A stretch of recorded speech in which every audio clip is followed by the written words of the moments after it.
Speaker Amrapali తిరిగి తెలంగాణకు రాబోతున్నారు. ఆ మేరకు ఆమ్రపాలికి క్యాట్లో ఊరట లభించింది. తెలంగాణ కేడర్కు కేటాయిస్తూ క్యాట్ ఉత్తర్వులు ఇవ్వడంతో తెలంగాణ సర్కార్ ఆమెకు మళ్లీ ఏ బాధ్యత అప్పగిస్తుందనే ఆసక్తి పెరిగింది.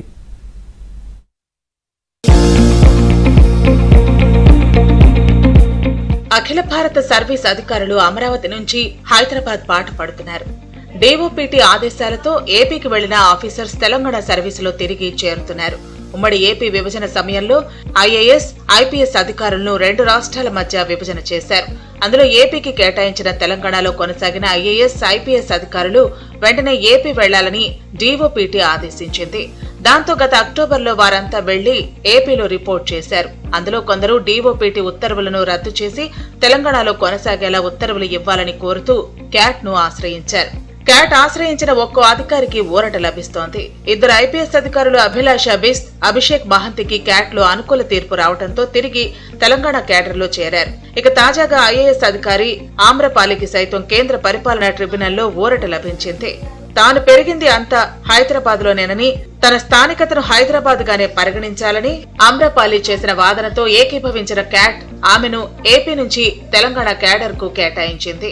ఆ మేరకు అధికారిక ఉత్తర్వులను జారీ చేసింది. దీంతో ఆమె తెలంగాణ కేడర్ లో చేరబోతున్నారు. ప్రస్తుతం ఆమ్రపాలి ఏపీలో టూరిజం శాఖలో ఎండీగా పనిచేస్తున్నారు. మరి ఆమె చేరిన తర్వాత తెలంగాణ సర్కార్ ఆమ్రపాలికి ఏం బాధ్యతలు ఇస్తుందనే ఆసక్తికర చర్చ మొదలైంది. సివిల్ సర్వీస్ ఎగ్జామ్ లో ఆల్ ఇండియా 39వ ర్యాంకు సాధించి అతి చిన్న వయసులోనే ఐఏఎస్ అధికారిని అయిన వారిలో ఆమ్రపాలి ఒకరు. ముస్సోరీలోని Lal Bahadur Shastri National Academy of Administration లో ఐఏఎస్ ట్రైనింగ్ పూర్తి చేసుకున్న Amrapali first posting Vikarabad sub collector గా, ఆ తర్వాత స్త్రీ శిశు సంక్షేమ శాఖలో పనిచేశారు. 2015 జనవరి నుంచి రంగారెడ్డి జిల్లా జాయింట్ కలెక్టర్ గా, ఆ తర్వాత 2016లో తెలంగాణలో కొత్త జిల్లాల ఏర్పాటుతో ఆమెకు ప్రమోషన్ ఇచ్చింది ప్రభుత్వం. ఆ పదోన్నతిలో భాగంగా వరంగల్ అర్బన్, వరంగల్ రూరల్ జిల్లాల కలెక్టర్ గా పనిచేశారు. ఆ తర్వాత జీహెచ్ఎంసీ అడిషనల్ కమిషనర్ గా, తెలంగాణ రాష్ట్ర ఎన్నికల కమిషన్ లో జాయింట్ సీఈఓగా బాధ్యతలు నిర్వహించారు.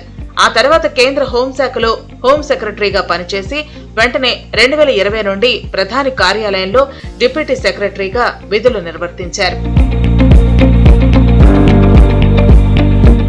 ఇక 2023 తెలంగాణ ఎన్నికల అనంతరం కేంద్ర సర్వీస్ నుంచి రిలీవ్ అయి తెలంగాణకు వచ్చింది. 2023 డిసెంబర్ 14న హెచ్ఎండిఏ జాయింట్ కమిషనర్ గా, మూసీ అభివృద్ధి సంస్థ ఇన్ఛార్జి ఎండీగా పనిచేసింది. ఆ తర్వాత జీహెచ్ఎంసీ కమిషనర్ గా రేవంత్ సర్కార్ నియమించింది. జీహెచ్ఎంసీ కమిషనర్ గా పనిచేస్తుండగానే డీఓపీటీ ఆదేశాలతో ఆంధ్రప్రదేశ్ వెళ్లి జాయిన్ అయ్యారు. అయితే క్యాట్ ఉత్తర్వులతో తిరిగి వస్తున్న ఆమ్రపాలికి మొదటి ప్రాధాన్యం లభిస్తుందా, ప్రభుత్వం ఆమెకు ఏ బాధ్యతలు అప్పగిస్తుంది అనే చర్చ మొదలైంది. అయితే తెలంగాణ సర్కార్ ఆమెకు సీఎంఓలో గాని, టూరిజం శాఖలో గాని లేదా R&B శాఖలో గాని కీలకమైన పోస్టును ఇవ్వచ్చనే చర్చ సచివాలయ వర్గాల్లో జరుగుతోంది. అదలా ఉంటే అఖిల భారత సర్వీసు ఉద్యోగులు తాము ఫలానా రాష్ట్రంలోనే పనిచేస్తామని కోరుకోవడంపై కూడా పెద్ద ఎత్తున చర్చ జరుగుతోంది.